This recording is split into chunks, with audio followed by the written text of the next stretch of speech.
Bonjour Adrien Quatennens. Bonjour Caroline Roux. Jean-Luc Mélenchon se rendra-t-il à la convocation des policiers ce matin à Nanterre? Évidemment qu'il s'y rendra.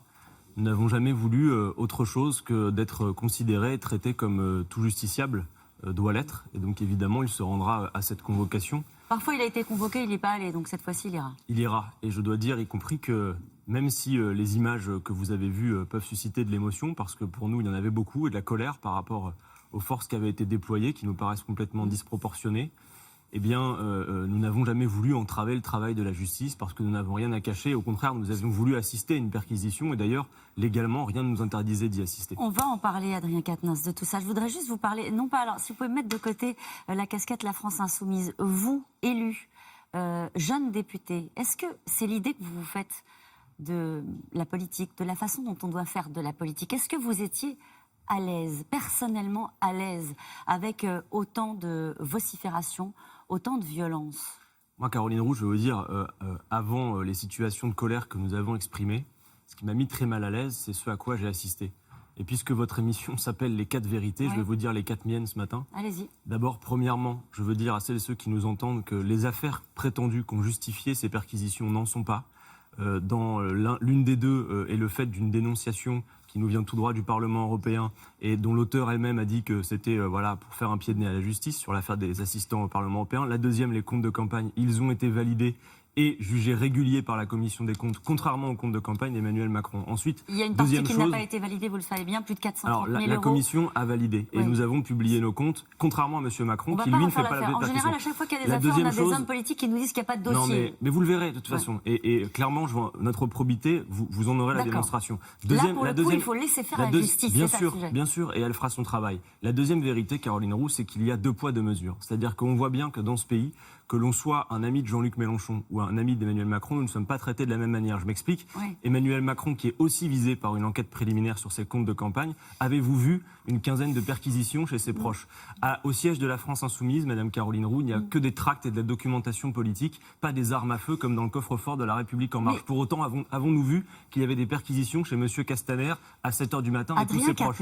Ensuite, attendez, est-ce qu'on a le droit, c'est vos 4 vérités, mais j'ai quand même le droit de poser une ou deux questions. Très rapidement. Est-ce que vous avez dénoncé l'acharnement de la justice quand il y a eu des perquisitions chez François Fillon? Est-ce que vous avez dénoncé l'acharnement de la justice lorsqu'il y a eu des perquisitions, presque une dizaine, au Front National à l'époque? Eh bien, vous me permettez de dire la troisième vérité, qu'il y a véritablement dans cette affaire, finalement, quelque chose qui est purement politique. Et c'est une affaire politique maquillée en affaire judiciaire. Je m'explique. Contrairement au Modem, par exemple, où il y a eu une perquisition, en effet, ça faisait l'objet du travail d'un juge indépendant d'instruction, qui lui est indépendant, Caroline Roux. Nous, pourquoi avons-nous fait l'objet d'une mesure d'exception, une enquête préliminaire, qui fait que, et vous savez comme moi, Caroline Roux, que le procureur, le parquet n'est pas indépendant. Il est directement dépendant du ministère de la Justice. Et Emmanuel Macron et Édouard Philippe, eux-mêmes, il y a quelques jours encore, disaient « Nous voulons avoir un droit de regard sur les procureurs parce que c'est éminemment politique. » Voilà ce que je veux dire. Et la quatrième chose, c'est de dire que rien ni personne, Caroline Roux, n'est en mesure de nous intimider pour nous empêcher de mener le combat des idées que nous menons. Avez-vous tenté d'intimider la justice, vous? Absolument pas. Je rappelle qu'il y a eu une enquête, le parquet a porté plainte pour menace ou acte d'intimidation contre l'autorité judiciaire et violence sur personne dépositaire de l'autorité publique. La question est très simple. Si c'était à refaire, encore une fois, puisqu'on parle de vérité ce matin, est-ce que bousculer un substitut du procureur, c'était indispensable? Non mais regardez les images à ce moment-là, regardez, il y a aussi des violences qui ont été commises de la part de la police,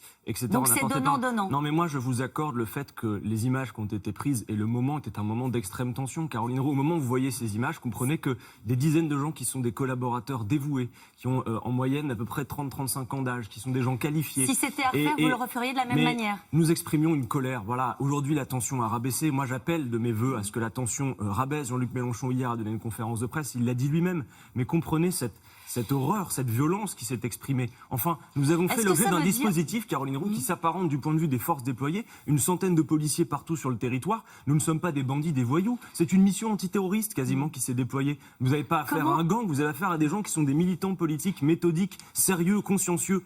Est-ce que vous croyez, Adrien Quatennens, à l'exemplarité lorsqu'on est élu de la République? Est-ce que vous vous mettez à la place de ces Français qui regardent ces images-là et qui voient un élu, et puis il est républicain, il le dit souvent, Jean-Luc Mélenchon, bousculer des policiers, un substitut du procureur. Est-ce que la notion d'exemplarité, là, vous voyez ce que je veux dire? Que peuvent penser les Français qui regardent ces images-là? Évidemment, et je ne demande vraiment pas d'excuser notre colère, je demande de la comprendre, elle est circonstanciée. Et elle est circonstanciée parce que nous faisons l'objet de quelque chose qui est complètement disproportionné. Voilà ce que nous disons. Ça veut dire que vous regrettez? Ce serait grave de dire ce matin que vous regrettez la façon, la méthode? Moi, j'aimerais, avant de pouvoir exprimer soit des regrets sur la scène qui s'est produite, vraiment qu'on tire le fil. Ce serait pas si grave. Mais qu'on rembobine en tout cas sur ce qui s'est passé. Vraiment, entendez ça. Ce qui devrait vous indigner comme journaliste, c'est les conditions dont nous avons fait l'objet.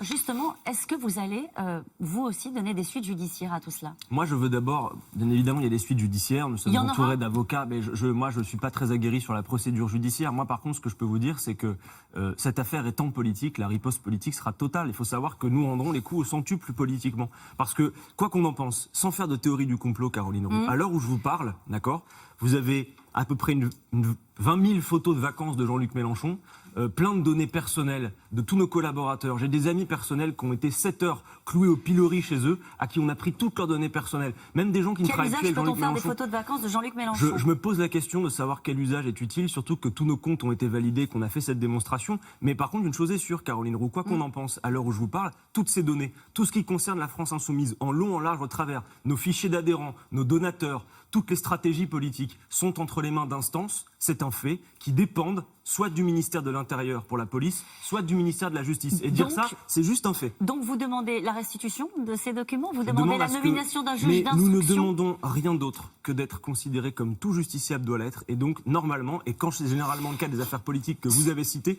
il y a la nomination d'un juge indépendant d'instruction. Si ça avait été le cas, ça ne serait pas passé pareil. Et d'ailleurs, la perquisition se serait faite dans d'autres circonstances, puisqu'il y aurait la présence d'un avocat. Et je vous le dis parce qu'on voit les images où on accède aux locaux, malgré le fait que les policiers ne le voulaient pas. Nous avons pu vérifier légalement, rien n'interdisait aux parlementaires d'être présents à cette perquisition. Nous ne voulions absolument pas l'empêcher, nous voulions y collaborer et être présents. Adrien Quatennens, est-ce que vous êtes à l'aise, encore une fois, lorsque le Rassemblement national vous applaudit? Mais moi, lorsque Jean-Marie Le Pen dit Jean-Luc Mélenchon a raison?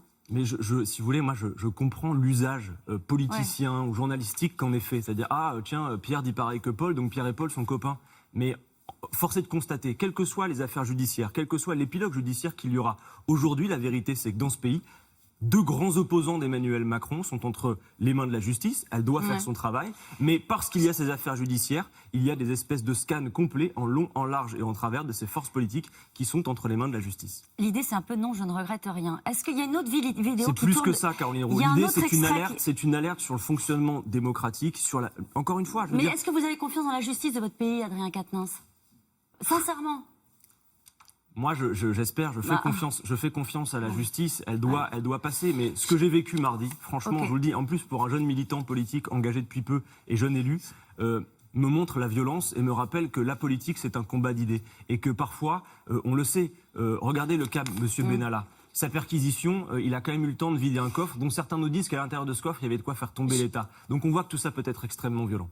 Dernière question. Il y a une journaliste de France 3 qui a été moquée par Jean-Luc Mélenchon parce qu'elle avait l'accent marseillais, enfin l'accent du Sud. Là aussi, sur la méthode, c'est pas si grave? Non, mais elle n'a pas été moquée par son accent. C'est juste qu'à un moment donné, c'est encore une fois, c'est juste la détestation du fait qu'il n'y a absolument pas de question qui nous est posée sur le fait générateur. Moi, je veux bien qu'on passe des heures à commenter notre colère. Elle était là, je vous l'ai dit, je l'ai admis.